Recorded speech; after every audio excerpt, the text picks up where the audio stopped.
ladies and gentlemen. Today is Friday, September 5th, 2025. It is 5:02 p.m. Eastern Standard Time. And welcome back to another episode of War Notes.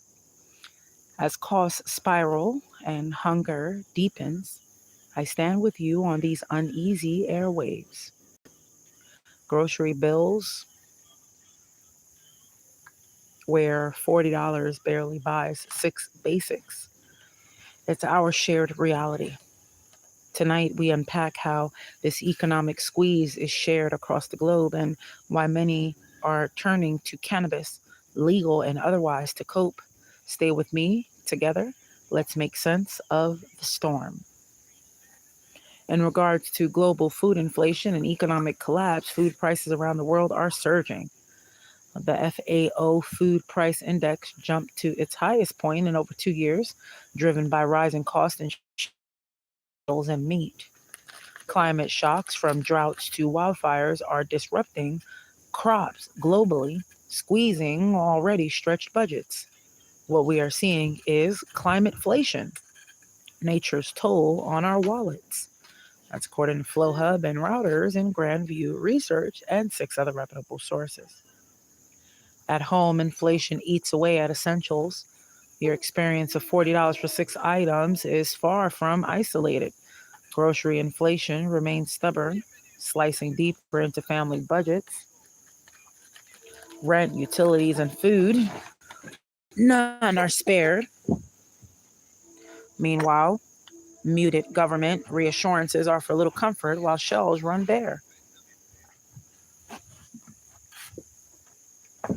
When we talk about cannabis consumption and why that matters in a time like this, because a lot of folks are now deciding should they smoke or should they eat. A lot of folks use cannabis for medicinal purposes, medical purposes. Amid economic strain, more people are turning to cannabis as relief. The legal U.S. cannabis market is booming, reaching over $31 billion in 2024 with expectations of growth to $44 billion by 2025. Edibles are rising fast, valued at nearly $15 billion globally in 2025, projected to hit $54 billion by 2034. But consumers face a choice. They have to decide should they smoke for instant effects or consume edibles for slower, longer lasting relief.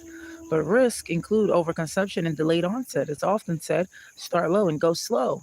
Legal markets face hurdles, volatile wholesale cannabis prices, banking restrictions, keeping many in cash, and regulatory headaches squeeze profit margins. Yet cannabis cafes are opening in California and dispensaries are doubling in New York, driving down prices. Flower down 5%, vapes are down 15%, and edibles 14% down, making legal cannabis more accessible, albeit still costly. Very costly for a lot of folks. So what's going on with the black market boom when legal isn't enough? Despite legalization, the black market thrives. In California and other states, illegal grow ops and unlicensed shops continue to flourish, often outpacing legal producers in price and ease of access. New York hoped to choke off illicit sellers, but thousands still operate under the radar. In D.C., raids shut down dozens of rogue shops, but backyard backpack sales persist. Some vendors report thousands in profit every month, despite the crackdown. This isn't just about law, folks. It's about survival and affordability. When legal prices are taxed, regulated, and limited, the black market steps in. Even for people like me ordering regular basic groceries from home, not being able to drive out. $7.99 in taxes, $5.99 in delivery fees. What else is to expect when sugar is almost at $5 and meat prices are at $10 and change on average per pound for meat?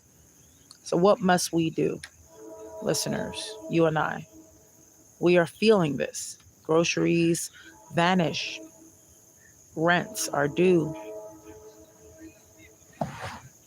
And it's that squeeze, cannabis, legal or not, is a pressure valve, but it's not a comfortable solution. Edibles Risk overconsumption. Black markets risk safety, and the cold reality is that hunger doesn't wait for reform. Policy needs to catch up. Food aid must grow faster than inflation. Cannabis regulation must focus on equity, affordability, and public health, not just profit.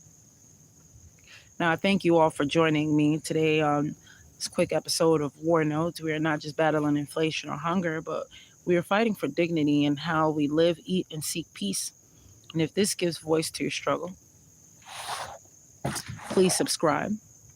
Let's rise, not just in numbers, but in impact. We move toward thousands, so every whisper of truth becomes a roar.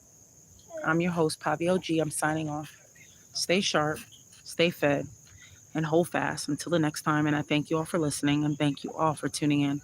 Blessings to each and every one of you all in family. Hold each other safe, hold each other together, and stay strong.